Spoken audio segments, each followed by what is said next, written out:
So when most people think of Cuba, they think amazing old American cars. But actually the majority of those cars are taxicabs. And the majority of cars driven here are actually these Fiat Polski, which is a Polish Fiat.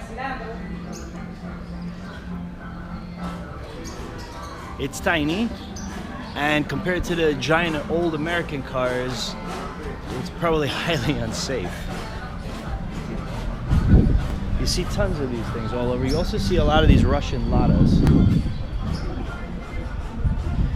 These Russian Ladas were equivalent to the Yugoslavian Yugo in terms of quality. They're not particularly good, and now they're really old and not particularly good. But they make an interesting mix of cars on the road. When most people think of Havana, Cuba, they think the big, beautiful old cars like this big Plymouth back here behind me. But honestly, the majority of cars here are not those, although there's plenty of them. They're more like these. Old imports from random countries. You can see the traffic going by behind me. It's noisy here. And there's all sorts of cars. One of the most popular cars here, interestingly enough, is the Fiat Polski.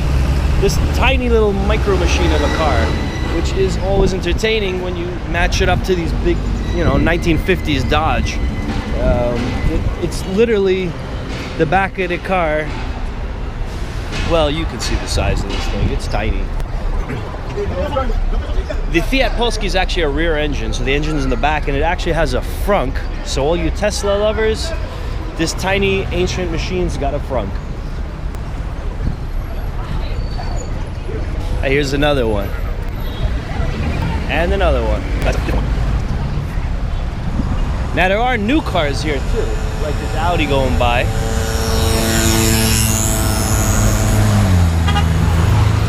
Which makes incredible stark contrast to the old cars. Like right there is a 1930s American car right over there. And that green looking Jeep thing I think was also about 1940s. That looks like a Rambler, but I don't really know 50s cars that well. Those are Coco cabs right there. They're basically motorcycles modified to seat 4 people. I'm not kidding. There's no safety. That one appears to have tipped over. And that's the real deal, man.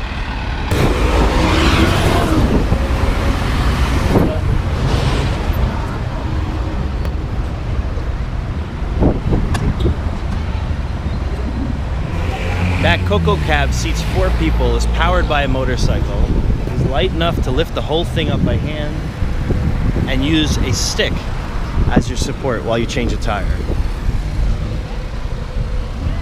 And it seats 4 people, not safely, not at all, no. When you see on TV all the old cars here in Cuba, most of the old American cars like this one, they're actually taxicabs. So if they look really good, kind of like this big beautiful convertible is, they are a standard taxi cab, you just pay for the fare. If they look really beat up, which, like that one right there, those are called, or that one right there, those are called taxi colectivos, which is a collective cab, basically a shared taxi cab for multiple people. You pay nothing, you pay 40 cents to take a ride in those, but they follow a standard route and they pick up to 6 people, 3 in the front, 3 in the back. So if you want to ride solo, like in one of these beautiful convertibles, you got to pay regular taxi fare, and most of the time that's tourists who do that.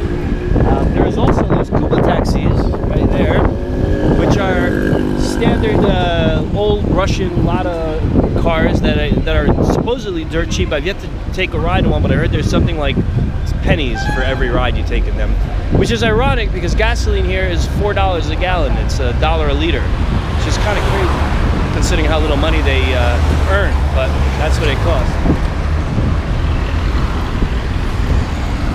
Some of them are repaired so many times over in the 60 years since they've been imported in that they're basically solid Bondo. I mean, and you hear that? That's not an original Oldsmobile engine. Those are diesels, mostly imported out of Russian Ladas. The engine of that thing is about 1/4 the size of the original V8 that used to come in those 1950s Oldsmobiles.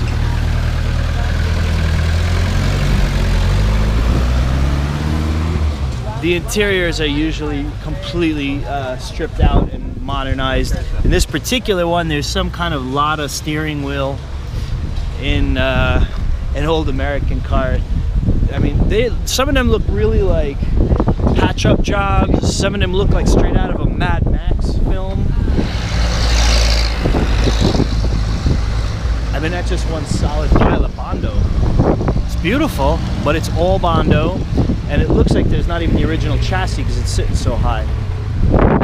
Some of them, they drive on tires that are bold to the point where they're completely flat. It's really fascinating. There is no safety standards. There's also no emission standards.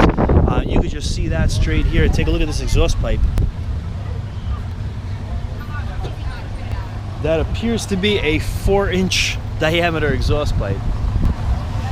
And a lot of the cars have them here, like that one.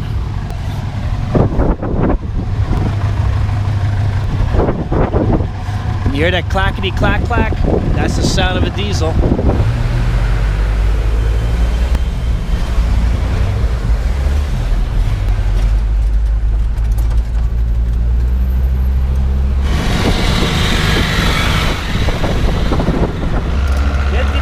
En la coche. Mercedes-Benz. Mercedes? Mercedes. Hello, diesel? Diesel. Sí.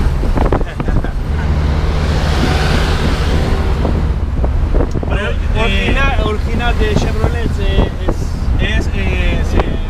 Pero V8. Sí, pero V8. No, y V6. V6 también. Okay. Pero yo tengo otro que es original. V6. V6 gasolina. Gasolina, sí. ¿Cuánto es como coche como esta? ¿Cuánto es? ¿Cuánto cuesta? ¿Cuánto cuesta? ¿Cuánto cuesta? Vamos a ver. Este coche, así, sin reparar y sin nada, así mismo. Mira, sin reparar. 17.000. 17.000. Este coche. Y uno nueva. No, pero eso mucho más. Aquí vale más caro. Sí, mucho más caro. 30.000. 30.000. Muy caro. Todo es muy caro. Wow. Y la pequeño, la Fiat Polski. ¿La Fiat? La Fiat Polski, la pequeño. No, la pequeño. la viste Polski. Sí. De poquito. ¿Cuánto cuesta? No, un Polski, la Polski puede costar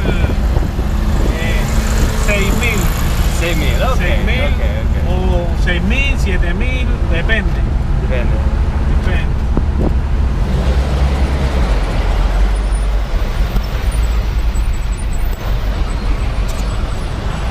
Y la Lada a un lado puede costar 20.000 nuevo.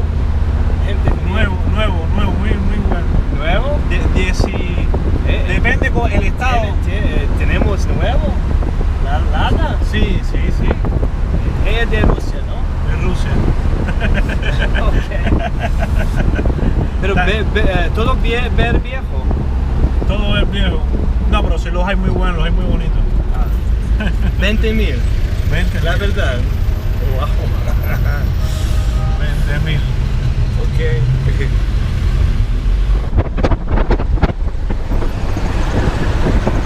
Sí, le gusta venir a Cuba. Sí. You like Cuba? Claro que sí, claro. Es paradiso aquí. Es un paraíso viejo. Paradiso viejo. Okay. Un paraíso viejo. Ok.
Yo,